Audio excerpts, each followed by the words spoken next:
If your get ready with me feels dull, awkward, or boring, let me just remind you that it's not your face or it's not your content. Most of the times it's your camera angles. Welcome back, welcome back, welcome back. Welcome back to Clarity for Creators. If you're a beginner creator and you want your content to look the best without doing the most, this is for you. Today I'm going to show you beginner camera angles with a simple get ready with me. And to be honest with you, I just find that get ready with me's are the easiest contents to film because you already have everything that you need. You don't need fancy gear and you don't need 10 different shots. And a little bit of intention, because why not? This is my main shot. This is the angle that's going to carry most of the video. And if you don't have a tripod, you can definitely use a Kleenex box.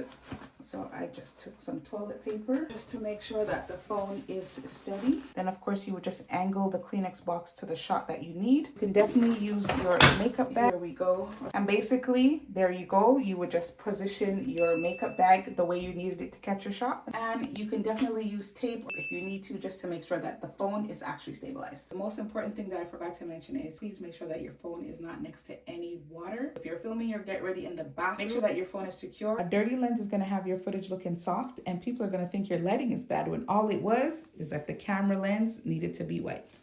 And there you have it. Now that the phone is set up, I'm going to start the actual get ready with me. And this is why the angles matter. This is my main shot. And this is what's going to carry most of the video, especially if I was going to only use one angle. Make sure people can see clearly, see your face, and see what you're doing. So before you start worrying about extra clips, transitions, and all of that, ensure that your main shot is clear. When I pick up the products, I would go for a closer shot. Close-ups and side angles just make your video feel that much more natural. So I'm going to zoom in and I'm going to reach for the product.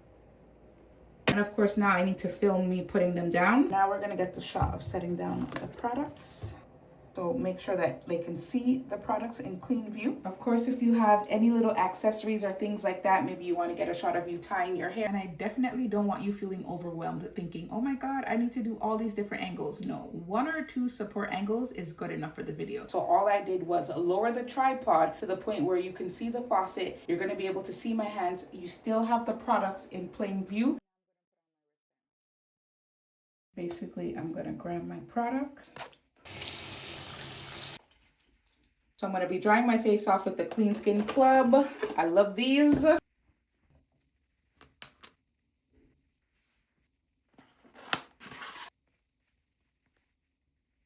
The side angle just helps the video feel a little bit more natural. And if you're filming in the mirror, try not to stare at yourself the whole time. Focus on what you're doing and just let it feel natural. This is what people mean by B-roll footage. It's just B-roll is not as deep as people make it sound. Though I resonate with B-roll because when I first started content creation, I was just like, oh my God, B-roll? Am I meant to be talking in the B-roll? What am I doing? Like, you kind of feel like you're acting fake or like you're doing too much. Honestly, just set the camera up and just let it record your movement. Whether it is you turning on the light, whether it is you walking across the room, whether it is you washing your hands, don't focus too much on it. B-roll is just extra footage that supports the main shot. And even in a simple get ready with me, you can see how the main shot, the close-ups, and the side angle make up the video, and it just makes it easier to watch. And I always do a lip mask before the lip gloss, just in case you wanted to know.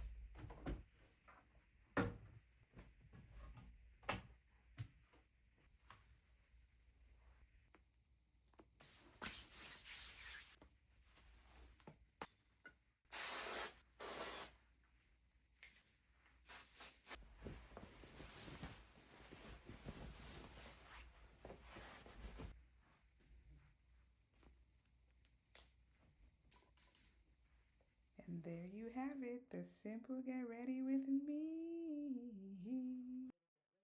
In this video, I showed you how I would set up a main shot, when I'd use a close-up, and when I would switch up the angles. As I showed you how you could still start. Yeah, you heard, I said still start with what you have. So here's a close-up of this lip gloss, and all it does is it allows the people to see the product, your hands, the details, and just the little parts. So basically, I would just position myself like this, doing whatever it is that you needed to do. And what a side note does is it just helps the video not feel too one-sided. And let me tell you, I'm on TikTok and I stumbled on my girl, Customs by Stacy. Check this Tumblr out. Don't worry, I'll leave the details in the description. And since we're talking angles, let's continue the video from this side angle. One quick thing though in regards to your camera setting. If you have 4K on your device, cool. The settings I'm going to be showing you are off of an iPhone. If you do have an Android, I'm pretty sure they're pretty much the same, but just get familiar with your device. Basically, this device is in 1080 by 30, and the next thing that I do have on is my grids. And basically, the grid just allows me to center myself if I'm going to be filming vertical. You know what? Let me show you. I don't know how well you guys can see, but the grid is on. So I've got one line here and one line here that's going portrait, and then I've got two lines right there that are going landscape. So if I were to position my phone like this and I were recording and I made sure that I was in the middle, then that would center myself. So if I was recording landscape and I wanted to repurpose the content for YouTube Shorts, TikTok, I would be able to zoom in and just focus on the center part. And that's how we're being intentional, because we're repurposing content multiple times and we're only filming once. And now that you've seen the setup, this is what I want you to do. I want you to pick one simple routine, one main angle, one close-up angle, and one support angle. And that's it. And don't forget to hit record. Start simple and let yourself practice. Don't forget, it's through repetition